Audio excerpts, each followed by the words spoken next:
The following is the extract of a course linked in the description. Hey guys, this is Krishna. Thanks for joining me in this video. What we're gonna see, we're gonna continue on that series about sound synthesis. So we're just gonna look at another plugin right now, and we're gonna see how what we already learned is translating to what we have in front of us. So what we're gonna be looking at is gonna be an instrument in the Reason rack. I probably talked about Reason in another one of my video. So Reason, just a little bit of history. Again, a little bit of history about this particular software. It started as a DAW, as a digital work audio workstation back in the early 2000, 2000, 2001, 2002. For everything that had to do, I think for most that had to do with electronic music, it was Reason and um, FL Studio, which back in the days was Fruity Loops, right? You definitely had some other software out there, such as Cakewalk. I think Cakewalk Sonar is probably the same company. You had Pro Tools that was there. I think another one that sounded like Vegas something, Sony Vegas something around those lines that were there. But those one was mostly for recording, but for electronic music.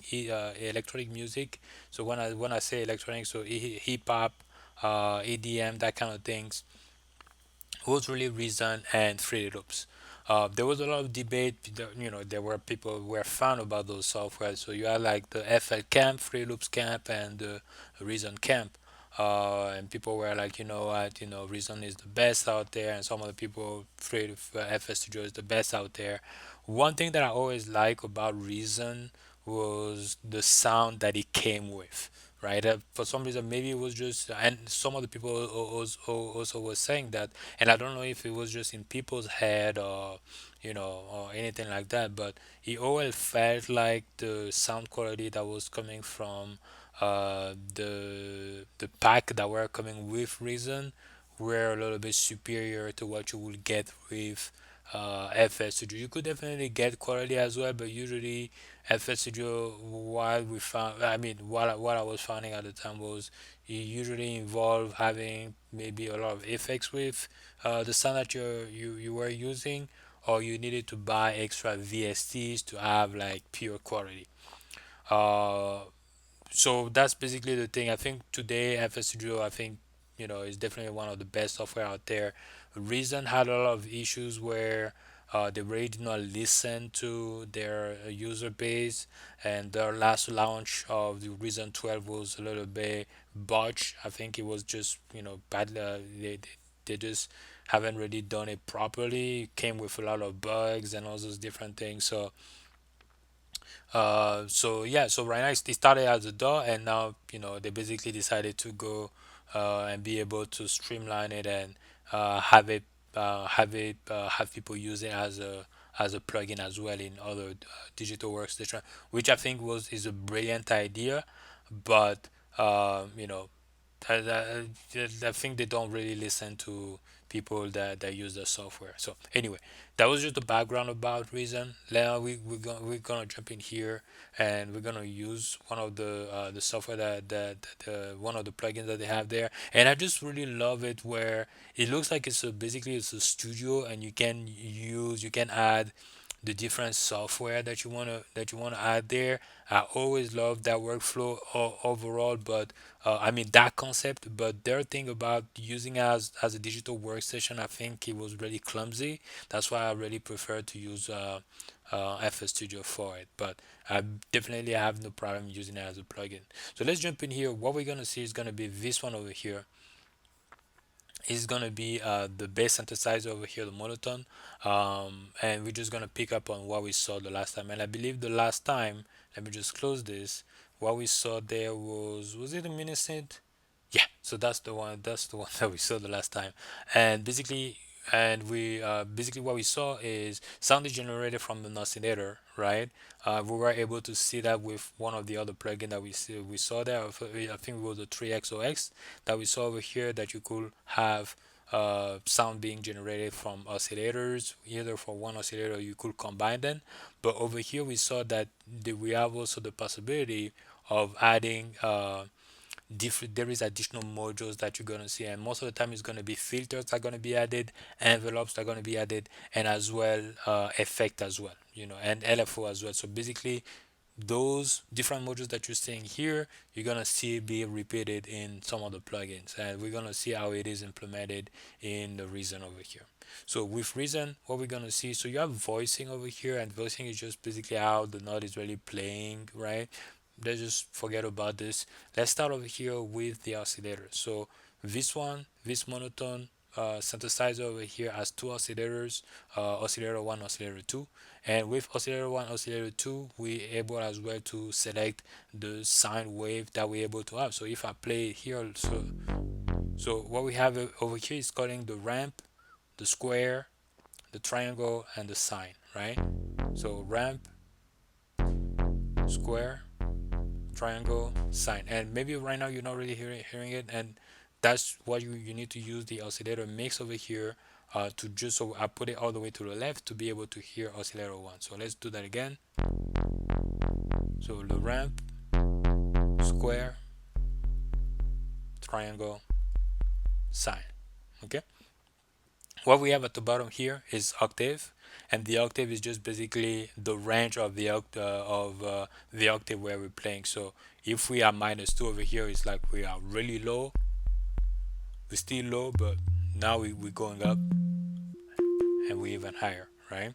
So what you're seeing here for one oscillator is the same one that we're gonna see over here in oscillator 2 as well, and we're able to select whatever we want to play, the way we want to play here, and we're able to later on decide if we want to have either just have the sound coming from oscillator 2 or from oscillator 1, or to have both of them play all at the same time here. So if I have something that plays a little bit higher over here, right, and maybe something that plays a little bit lower over here, you're able to feel it a little bit more.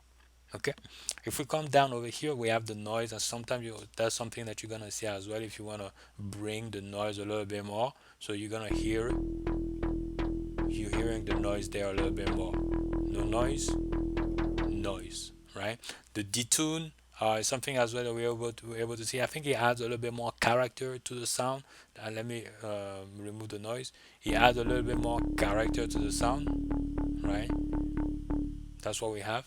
And over here, basically, so we have the sound that's being generated, but what you're gonna see over and over is most of the time the sound is being generated, but later on you either are able to send that sound to a filter, send that sound to another oscillator, send that sound to another envelope. Most of the time that's basically what's happening there, right?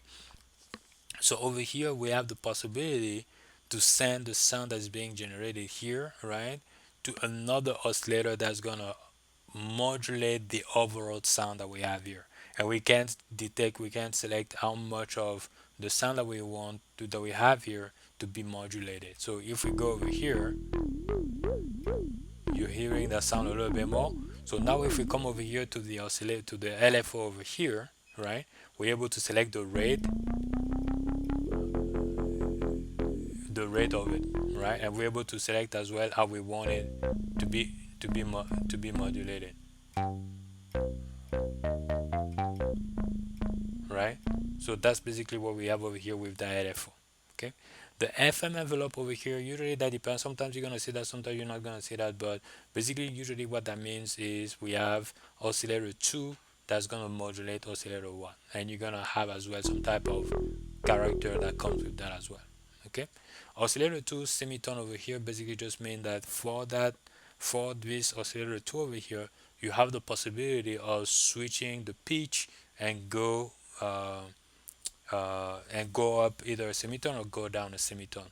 And if you see over here, so I'm in the middle. If I go all the way to the right over here, I have pitch 12, so I have 12 steps, right? And basically that is an octave. So instead of coming over here, you're seeing that when I move from one point to another, I'm actually moving a whole octave, right? So I'm actually moving a whole octave. But if I want to be in the middle, right, maybe I don't want to move a whole octave, I just want to move 3 notes, this is what I'm going to be able to use over here, right?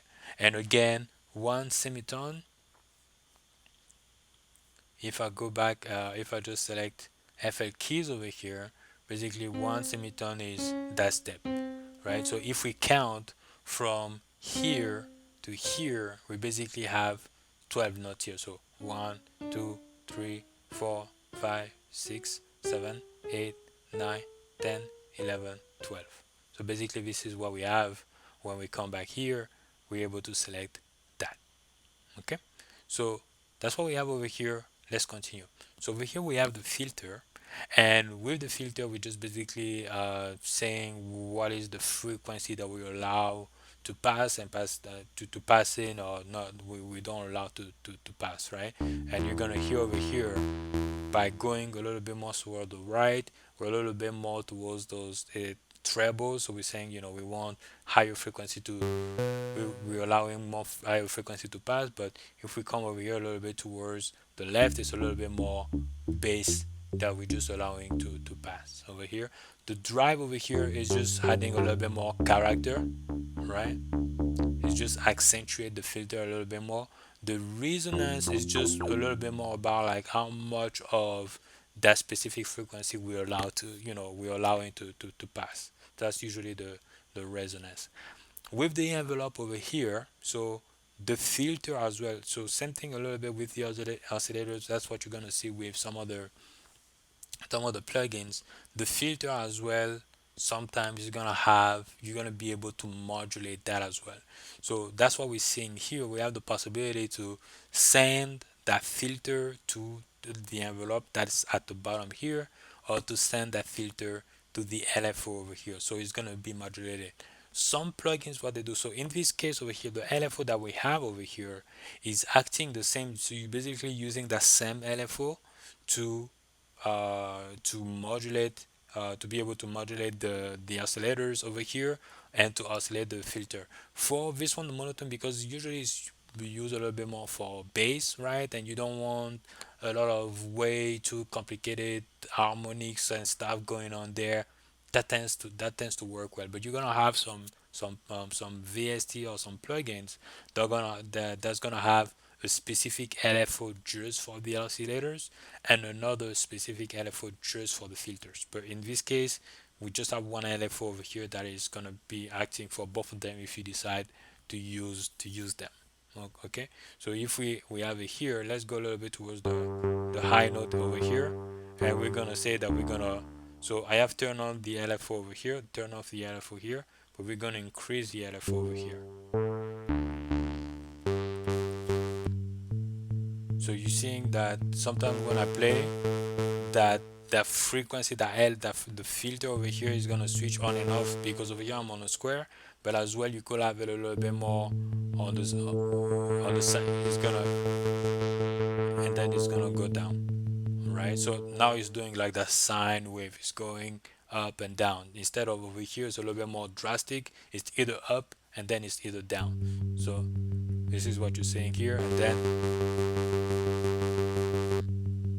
that's what you have there, right? Then you can control a little bit the rate that you want it to happen. So this is what we have over here, right? The amplifier, um, with some subs, usually it's called envelope, but I find that reason they call it a little bit more amplifier. You're gonna see usually envelope 1 as well, envelope 2, right? The filter is gonna have its own envelope as well. It really depends, but in this case it's called the amplifier, and it is the ADSR that we saw. Just a quick reminder, basically we're deciding the shape of the sound. So the ADSR, the attack over here, is deciding how long it takes for it to reach the peak of the sound. So when everything is down, basically you just get it. There is no delay right away. It gets to the maximum peak over here, right? If now we increase it, it's gonna take a while to get to the peak, and then it just drops, right? The decay over here is once it has reached the peak, how long it takes now to go back to zero, and this is what we have, and then it goes back to zero. When we had it, it just went up and then it cuts, right? So we have the decay over here, and then we have the sustain, and the sustain is just like what would be the level of the volume once it's leaving the peak, at what level you want to keep it. So basically this is what we have.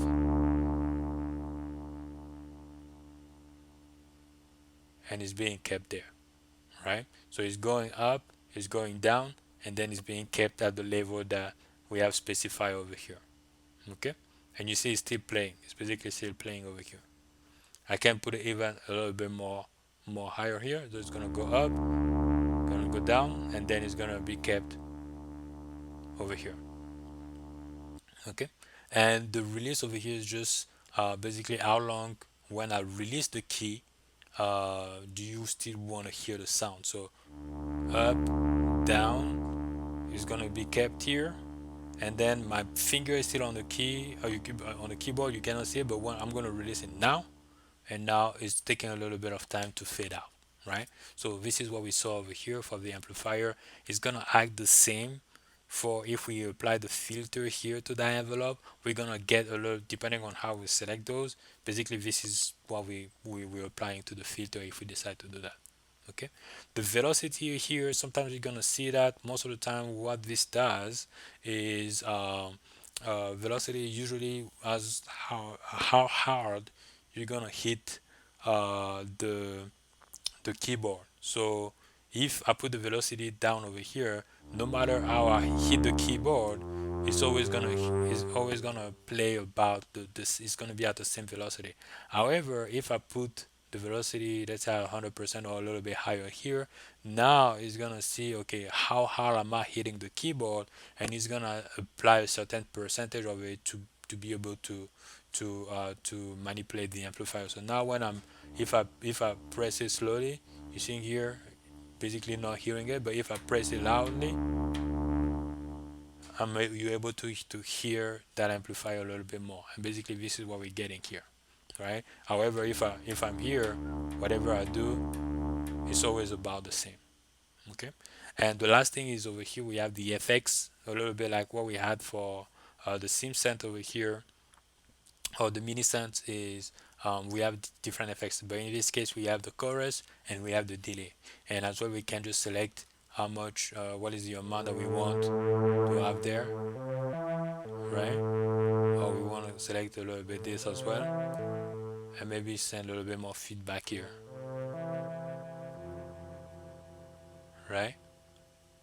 So that is basically what we have. So really recap, oscillator being generated, and most of the time what happens is you're usually gonna get either filter, either an envelope or an LFO, and do you want those different elements to come over here and modify a little bit of the sound here, but sometimes as well you're gonna get extra effects over here. If you don't get those effects, that's usually not a problem. Usually your sound is going to be routed to the mixer, and from here you could add additional effects over here. So in that case I just added distortion. If I play it, there is no effects over here, but you're gonna see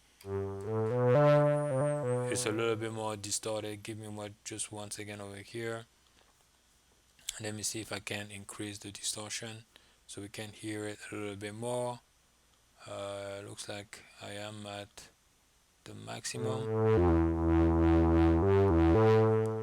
You know what, even if let's say I delete this, let me go with reverb. Let's put it wet. Now you feel a little bit more. One thing that is also good with FL with Reason is from here you could also add different effects. So one sound that I usually use, that I like to use over here, is usually this distortion area that I find is just more crunchy. Right? So this one, yeah, I just love this one.